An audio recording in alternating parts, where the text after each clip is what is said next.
In my smart home, I have it where I have Home Assistant on the back end to control automations and just bring all these devices in together, and I use Apple HomeKit on the front end.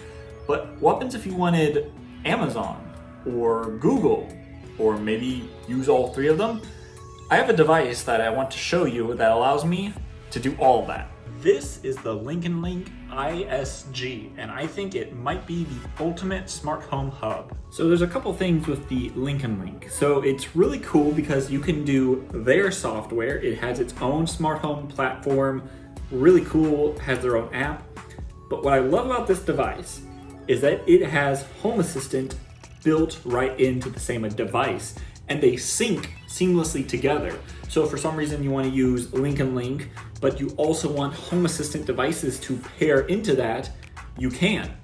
And with their newest update, they allow you to have a different Home Assistant instance mirror to your current LinknLink. So when they asked to send me the LinknLink to me, I was like, well, I already have Home Assistant running in my home lab and I like it very much.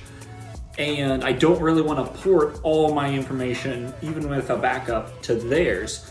And they're like, no problem, you can just sync it. And that's what it can do. So you can take the information from one Home Assistant and you can make it basically like a router or a hub, and the LinknLink just talks to it and gets all the information from it with devices. So if I want to see anything on the LinknLink, it's actually looking at my Home Assistant's instant.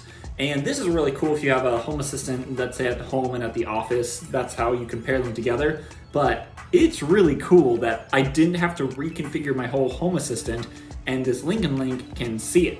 So second of all, the other thing that they have is the LinknLink allows you to connect via Google and Amazon super easy. So there's a way that you can, if you get hacky or if you pay for a subscription with Nabu Casa, that you can get Amazon and Google to see your Home Assistant devices.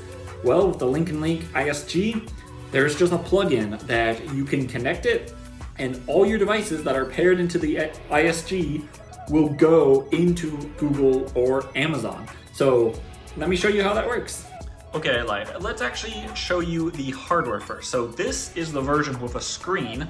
It's a nice little touch screen and they have a lot of widgets, but for hardware wise, think of it as an Android tablet, just upgraded to be software to be Smart Assistant. So they've got a nice little magnetic stand, so it can attach that so it can stay up. It has SD card slot, a USB-A, that's how you can connect a USB drive to update the software, or just plug in Ethernet. They've got micro USB and then power, and it does have a little speaker. I turned it off because I didn't really need it chirping at me all the time. And then when you're looking at the actual device, there's so much to unpack. So you can go to settings. They've got HomeKit integration built in, so you don't even need Home Assistant. If you just want to port all the devices in the iSG into Home Assistant, boom, it's right there. Or HomeKit, I mean. But then they've got Home Assistant. This has Home Assistant running in the background, and you can actually see that and activate it through here. Or once it gets running, you can go to any device, just go to that local IP as long as you're on the network. You can control that if you need more features like from a web browser. Then there's spaces, settings, the home account. You can do backups, restore, firmware updates, the third parties. It tells you how to get to the third parties, super easy, and then HA services, so you can make sure that's running. So if you just hit that Home Assistant right there, it launches Home Assistant. And mine is paired to the one in my home right now. So there's actually nothing running on this Home Assistant. It's just remotely finding all my devices from my other Home Assistant. So I didn't have to set any of this up. It just pulled everything and I can see all my devices, which is really cool. So the biggest thing down here is the Android type of interface. But what I like is whatever device that you put in to the iSG. So imagine this fancy part is the iSG. This part is Home Assistant. So the key is you want to get everything from Home Assistant into iSG. So now we got this menu here. So let's go to devices and we can see all these devices right here. These are actually being pulled from Home Assistant themselves. So if I just want to click on here, it'll bring up this menu. And if I want to turn on a light, I've got that light right there, desk lamp. And if I turn them off, just like that, he turned off. And this is not really connected. It's the iSG talking to its Home Assistant, which is talking to my Home Assistant, and it's really fast to do that. So anyway, it gives you a nice touchscreen to do all that. But if you want to add a device, all you have to do is hit the plus. It refreshes, and you can put in information or devices from Wi-Fi, Zigbee, Matter, Home Assistant, or webcam, RTSP. So you can install almost any device that you want. So it's like Home Assistant on steroids. So whatever Home Assistant can't bring in, the LinknLink can also do it. And they've got their own devices and stuff. But let's say if I wanted to bring in Home Assistant, I just tap on Home Assistant right there, and it will look for all my Home Assistant devices, and here they are.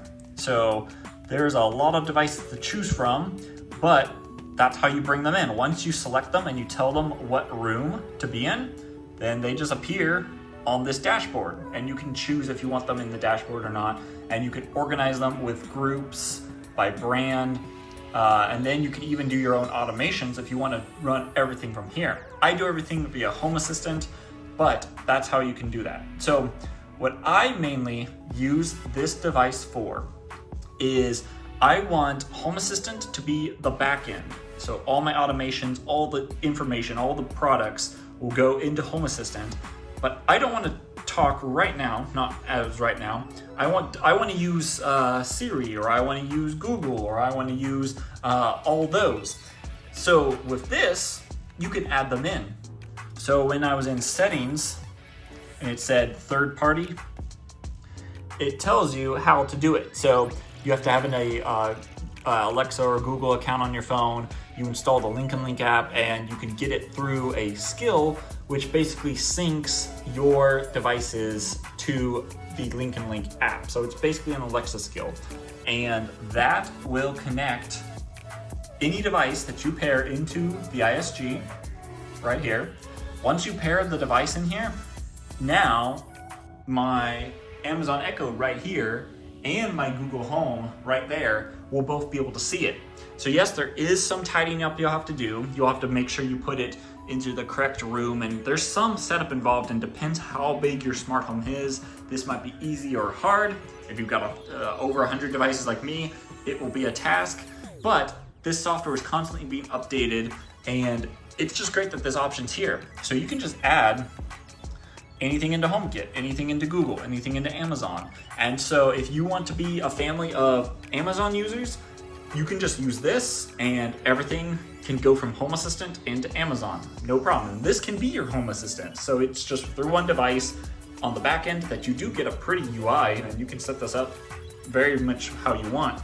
And you can have a touchscreen, let's say in your office, and then it does all the automations, all the controlling, and then you have Amazon Echoes everywhere, and you talk to them, they talk to Home Assistant, and it goes from there. And then let's say halfway down the road, you don't like Amazon anymore, but you've already devoted all your smart home to Amazon. Well, have no fear, you can switch over to Apple HomeKit, or you can switch over to Google, because it's just switch devices, switch out your hardware, and set up the room however you want in Google, in HomeKit, and the backend does not change. So all your automations, when you open a door and the light turns on, you don't have to set up any of your automations, which is probably for me the hardest part if I had to start over. And that's just amazing. This device has so much potential, and they are constantly updating its software, which I absolutely love. Is he done talking yet? Well, unfortunately, yes. I am just about wrapped up telling you about this really cool device that if you're the type of person who likes to have cool new tech to play with, especially with automation, this device is really cool. If you already have Home Assistant, you can either do a backup of your current system and just put it into this one and it will just start working. Or if you want to have let's say it's an Intel NUC or something that's slightly stronger than a normal, Raspberry Pi. If you've got something bigger for Home Assistant and you just want to port all the information to this new device, you can do that. And if you want HomeKit or Google or Amazon as your front end, as your smart speaker, and they just see the devices and can control it, this makes it super easy and free, so you don't have to pay for a subscription, and you don't have to be like a developer to kind of get it into Amazon or Google and try to kind of hack the system. This is a open box, just take it out, set it up, and it works. So that's mainly what I'm going to use it for. My ultimate goal is just to have every assistant, Amazon, Google, HomeKit, all over my house, and no matter which one I talk to, they talk to Home Assistant and turn on or off the light. They can tell me information about, if a door is open or whatever. And this product makes that happen without me having to go into a whole bunch of code or even pay for Nabu Casa. Ultimately, paying for Nabu Casa is, a benefit, but you have to pay for it. It does support Nabu, which is really good because they make Home Assistant.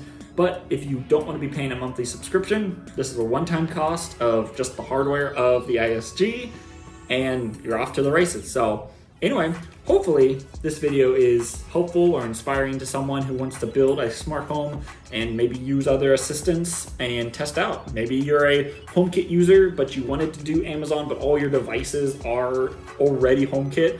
Well, you can port those in to iSG, get them into Home Assistant, and then get those into Google, let's say. So anyway, thanks for watching, and I'll see you in the next video.